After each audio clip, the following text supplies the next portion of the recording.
Hello everybody, welcome to this video. My name is Faethodas. In this video I'm going to show you a new build that I've created. It is a very new build. I did this build yesterday. And this build is not about pushing greater rifts, it is about exploring the possibilities of this game.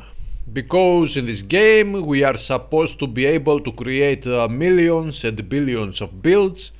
Well, this build is such a build, one of the billions.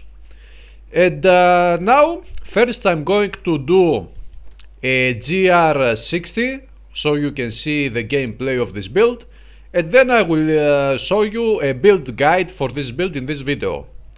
First we start with, let me do it an empowered rift, a 60. And then we go and see a build guide. So what is this build all about? This build is about, let me, okay, they are dead. This build is about a monk who is dealing cyclone strikes all the time. And this monk has a shadow clone jutsu, or a clone anyway. As you can see, there are two monks now. And this second monk, the clone monk, is doing the same attack on nearby enemies as the basic monk. And of course we have the company of heroes, of mystic allies with us. And the most of the damage of this build comes from those mystic allies. And the two monks, or one monk and a half, or the first monk and his clone, are dealing cyclone strikes, so they gather the enemies close to the mystic allies, actually. And this is the gameplay of this build. Also, when to have the clone, the second monk, we have to be in the Epiphany effect. Let me go. Now this map is not very good. I don't like these maps in greater rifts. Let's kill these people. Yes, this fight is over, but the fight continues. So we have to be in Epiphany mode. Let's call it this way, Epiphany mode, to have the clone of the monk active. And while we are in Epiphany, we also use the rune which gives more power, more damage, fire damage against enemies. So it is like more clones of fire clones of the monk are attacking on some enemies, and then they get disappeared like kamikaze attacks. These elites are down. Let's go. Skeletal Ranger. As you can see, we gather the people, and mystic allies are dealing the damage, most of the damage. And also we have in the sweeping wind the rune which releases tornadoes, lightning tornadoes, and they help with the damage output, the overall damage output of this build.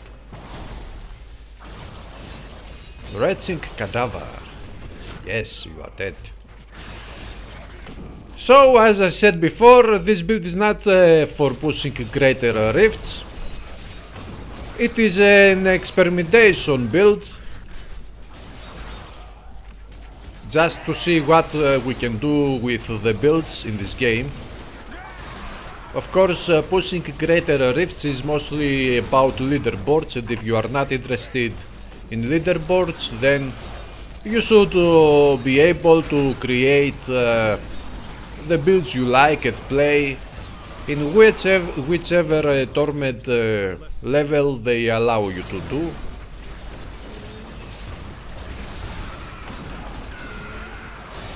These elites are alive, still alive. Okay, let's release the Kraken.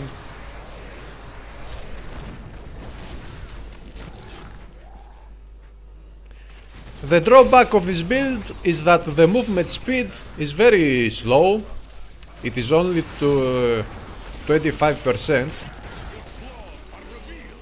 And also there is no dashing strike skill in this build, so the mobility of this build is a little bit limited. But when we are on Epiphany, we can use the Cyclone Strike on enemies far away, and we can teleport to those enemies instantly. So this thing helps a little bit with the mobility of this build. Oh, now the channeling. The channeling is very good because we release the mystical eyes, and when we release the mystical eyes, there are 10 mystic allies in this build, so they all do their stuff. They deal damage and they heal us at the same time. The storm breaks. As you can see, it is very easy. Greater Rift level 60 is very easy for this build. But it is not going very fast because the map is not very good.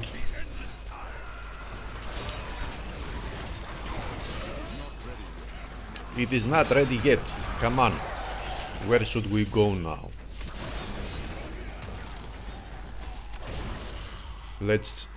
Okay, here we go, elites. Now that we have gathered some people here, we release the Kraken of the mystical eyes. And I was going to die. Okay, let's go to the next floor. Oh, a sealed pylon. Great. But now I cannot use the Epiphany. Now I can. Haha. Come on.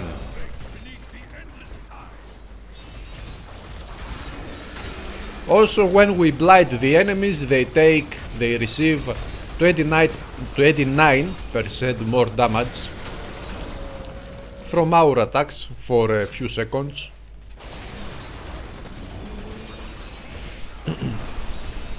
As you can see, monks everywhere, mystical eyes everywhere. I like this build very much. I've created it yesterday, and I played it non-stop since yesterday. The Rift Guardian. Oh, Vizobalusa. And of course, the Tetris receives big amounts of damage.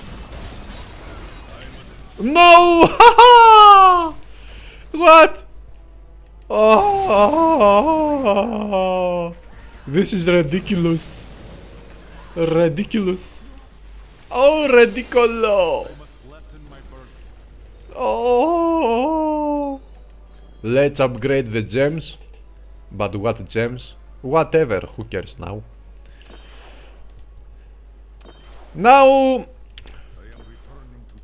you are returning to town. Before we see the build guide, let's take a look at these items that we got from the Rift, because you never know, maybe some item could be a primal item. Let's check. Oh, where are you going? Nope, nope, nope, nope, nope. Αυτός Ουροβόρος, no. Okay, so no primal items. Now for the build guide. For this build to work, there is only one way. We are using this set item, the two swords, the green swords. The set is called Isvan's Paired Blades. Every time you spend primary source, gain 6% increased attack speed, damage and armor for 5 seconds. This effect sucks up to 5 times. So, 5 times we gain 30% attack speed for 5 seconds. And since we always do Cyclone Strike, we have 30% more attack speed, damage and armor through the whole rift. So this build is based around these two items actually. Of course, this one is an end set. I have put a socket with a green gem with even more damage, and I have rolled a stat to more damage, weapon damage. Also, I have put a gem here, and I have rolled damage here too, but this is not an end set. It is an okay item. So, we have these two items.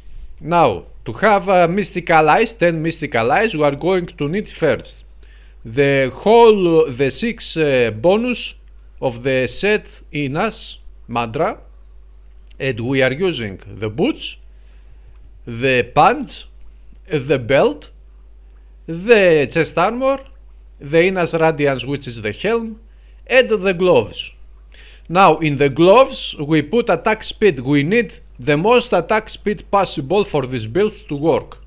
Why we need so much speed? Because we want to be most of the time under the Epiphany effect, and this one has a cooldown of 60 seconds, so we need to cast the more cyclone strikes possible, and to do that we need the faster attack speed possible. Because when we use Cyclone Strike, we are using also the Obsidian Ring of the Zodiac in the cube, and each time we use Cyclone Strike, the cooldown is getting reduced. So we use the 6 items of this set, because with the bonus is gain the 5 rунed Mystic Allies at all times, and your damage is increased by 125% for each Mystic Ally you have out. We gain 5 Mystic Allies with this set, and in the cube, the Canais cube, we are using the crudest boots in the armor slot, which gives a Mystical Ally summons 2 Mystic Allies that fight by your side. So instead of 5, now we get 10 Mystic Allies, the company of Mystic Allies. Of course we put green gems in the sockets of the armor just to get more dodge chance and dexterity for damage. So this is it for the set, the bonus set of this build. Now the other items is the Cyclone Strikes shoulders item, the Lefebvre's Soliloquy, something like that.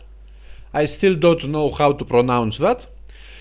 This is an ancient item, a very good ancient item with good stats. They could be better, but they are good enough. And the legendary power of this item is Cyclone Strike reduces your damage taken by 50% for 5 seconds. And since we are casting Cyclone Strike all the time, we have 50% more toughness all the time. This is a mandatory item for this build actually. For the bracers we use the Bindings of the Lesser Gods. Oh, nice name.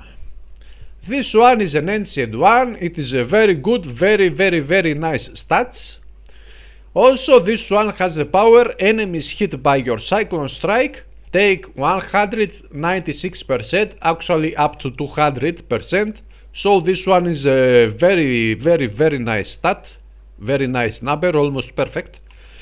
Increased damage from your Mystic Ally for 5 seconds, and since we have 10 Mystic Allies, each Mystic Ally should deal 200% more damage against the enemies that we hit with our Cyclone Strike. Now since we are in the Epiphany effect and we are dealing Cyclone Strike, we get a clone, a monk clone, who deals also Cyclone Strike. So more enemies in a bigger radius are getting hit by the Cyclone Strike, and this way, even if the Mystic Allies are hitting enemies, for example somewhere around here, where the second clone monk, the second monk exists and deals Cyclone Strikes, then also these enemies are taking more damage from our Mystic Allies. So this is a very nice item. It is maybe mandatory for this build, but anyway, this is the first choice for this build on the Bracer's slot. For the jewels we have the convention of elements, of course. This one is ancient, I was lucky. It has good stats and also gain up to 200% increased damage to a single element for 4 seconds. This one, of course, everybody knows, helps very much with the damage of the build overall. I have put a Bane of the Trapped, rank 55, increased damage against enemies under the effects of control bearing effects by 31.50%. Gain an aura that reduces the movement speed of enemies within 15 yards by 30%. So all of the enemies around the monks, the 2 monks, are getting more damage because of this Bane of the Trapped. The other ring is the Cobas Rose, one more ancient item, very nice, with a socket and the Enforcer rank 80 legendary gem. This gem increases the damage of your pets, mystic allies, by 39%. This is very nice, very nice boost. Also your pets take 90% less damage, which is irrelevant for the mystic allies because they never die actually, even without this buff, so who cares. And the last but not least, the Traveler's Pledge Amulet. This one has good stats, it is not an ancient. I have put a Gogok of Swiftness legendary gem, which is rank 63. With this one, gain swiftness with every attack, increasing your attack speed by 1% and dodge by 1.13% for 4 seconds. This effect stacks up to 15 times. Gain 1% cooldown reduction per stack of swiftness. So this one makes our attacks even faster, our dodge even bigger for more toughness, and also we gain cooldown reduction, which is always needed for this build to work in the right way. So also let's not forget that this amulet with the Cobas Rose, they are a set on themselves. While moving, damage taken is reduced by up to 50% when we use this set, these 2 items. But while standing still, damage dealt is increased by up to 100%. So since when we use Second Strike, we stay in the same area, actually it counts like standing still, as you can see here. Stopping for directions, damage dealt is increased, and when we use Second Strike, we are not moving anywhere. So we are standing still many times with this build, so this effect helps very much. It doubles our damage output. This is a very nice set, of course, for this build. And let's not forget the last item, or the legendary power in the Kanai's cube, is the weapon slot Rabbit Strike. Spirit spenders that teleport you while Epiphany is active are also mimicked on a nearby target for free. So without this power, legendary power, we cannot have a clone of our monk. We need to have this power here in the weapon slot. Of course, it would be nice if we could put the fairness, for example, in the slot, because we would have 50% more damage against elites, but if we do that, we cannot use the build is getting destroyed. This build is based around the monk clone and everything else that we saw. So those are the items we are using for this build. Now for the skills. For the skills we have the Sweeping Wind, which is of course very useful, and we have the rune Cyclone. With this rune we release tornadoes, the cyclone. We release tornadoes, lightning tornadoes, and those tornadoes are helping with the overall damage output of this build. Here we have the Mystic Ally. Of course, when we use this set, the complete set in Asmandra, and we gain 5 Mystic Allies, it doesn't really matter which rune we put here. We can put whatever rune or no rune at all. And it doesn't matter because when we activate the skill, each Mystic Ally is using its own rune type, and also when the Mystic Allies are not on their passive stance, they use each one their own type of rune. So this one doesn't matter, the rune of this skill. Now, the third skill is the Mantra of Healing. This one gives life regeneration, and when it gets activated, it gives a shield that absorbs a big amount of damage. Also, I'm using the circular breathing rune because this one makes the Mantra of Healing regenerate 3 spirit per second. And we need very much spirit regeneration, because all the time we are dealing cyclone strikes, and those cyclone strikes are eating our spirit, as you can see.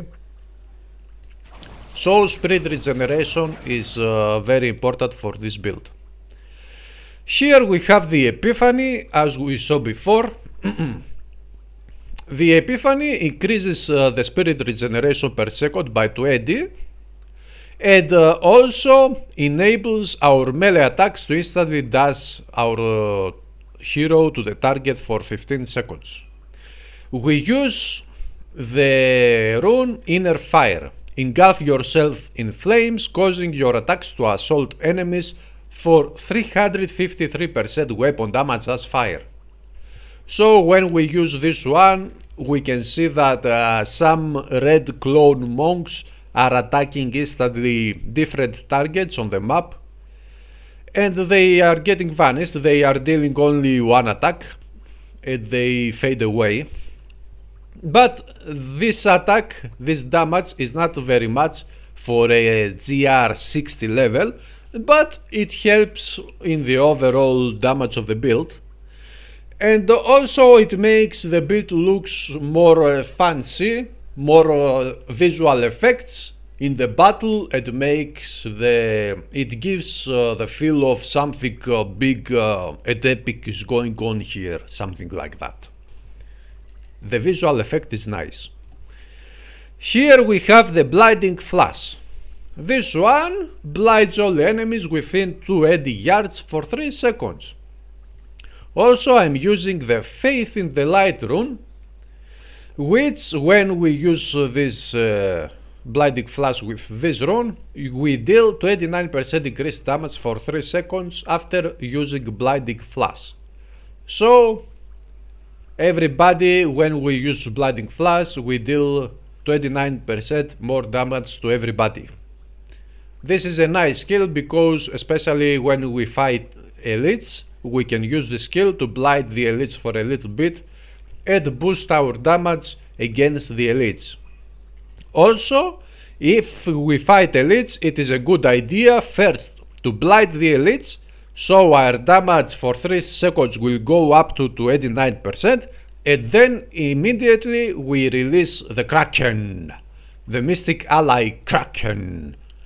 And this way, this skill, the Mystic Allies, will deal 29% more damage if we use them after we used this Blinding Flash. And last but not least, the basic skill of this build, the Cyclone Strike. The Cyclone Strike costs 50 spirit. It pulls up to 16 enemies within 24 yards towards our hero, and it deals 261% weapon damage as holy. I'm using the rune Eye of the Storm, because it reduces the spirit cost of Cyclone Strike to 26 spirit. And we need spirit, we need to cast Cyclone Strikes all the time. And let's not forget that with these two items, this set, we deal 30% more attack speed for the whole duration of the GR, of the Grift. So the spirit goes down very quickly, and this is why we are using this rune to cut down the cost of the Cyclone Strike to half, almost half of its original value or cost. 50 spirit, with this one it goes down to 26. So these are the active skills of the build, and the passive skills are the Exalted Soul, increases maximum spirit by 50 and spirit regeneration by 4 per second. This is a mandatory skill because we need spirit. The Beacon of Yitar reduces all cooldowns by 20%. This one is mandatory too because it helps with the cooldowns of the Epiphany first and foremost, and then also we need cooldowns for the Mystic Ally and for the Blinding Flash, but the Mystic Ally is more important, and of course the most important is the Epiphany. We have to be on the Epiphany, under the Epiphany effect all of the time, but it is hard when you have bad maps in the Grifts. It is hard to be under the Epiphany effect all the time, but at least 90% of the Grift we are under the effect of the Epiphany, so it is very nice. The next skill is the Harmony for more resistances, toughness. We need toughness too to survive. And the Chant of Resonance. The spirit costs of mantra activation effects are reduced by 50% and you gain 4 spirit every second when you have a mantra learned. For spirit regeneration mostly. Okay, those are the skills, we saw the items. Now for the Paragons, since my account is on Paragon 1190, all the Paragons, the tabs Offense, Defense and Utility are maxed out. And on the core we max out the maximum spirit, which is the most important, then the movement speed, to be able to move a little bit faster, and the rest of the points go to dexterity. So this is the build. This build I have tried only up to Greater Rift 60 level. Of course, as you saw, this level is very easy, and this build with those items that is using currently, it can go up to 65. That is for sure. Now for more I don't know, I haven't tried yet, but if I can find better items, my items are not the best after all. I could find a better amulet and this sword even better, or this sword even better. This ring could be even better, or this one. Some items could be better. Also I could use the despair recipe on all of these items to put more dexterity points and make my build even stronger. So with good items, with better items, I could clear a Grift 70 at least, level 70 Greater Rift, I think. But I don't really care about it. This is an we are exploring the possibilities with this build of the game, the possibilities of different builds. And this is the purpose of this build, the experimentation in this game. So guys, that's it for the build. Thanks for watching. I will see you in the next video very soon with more build guides for the Years of Gore Conquest in Season 10. We have already created 3 build guides for that the specific conquest, and more guides are coming very soon. I will put the links of these guides in the description if you want to watch these guides to see some typical builds. These builds are created mostly for newer players who don't know the game very much, to help them with creating builds to conquer this conquest. So thanks for watching, I will see you again very soon. Bye for now. May you find what you seek.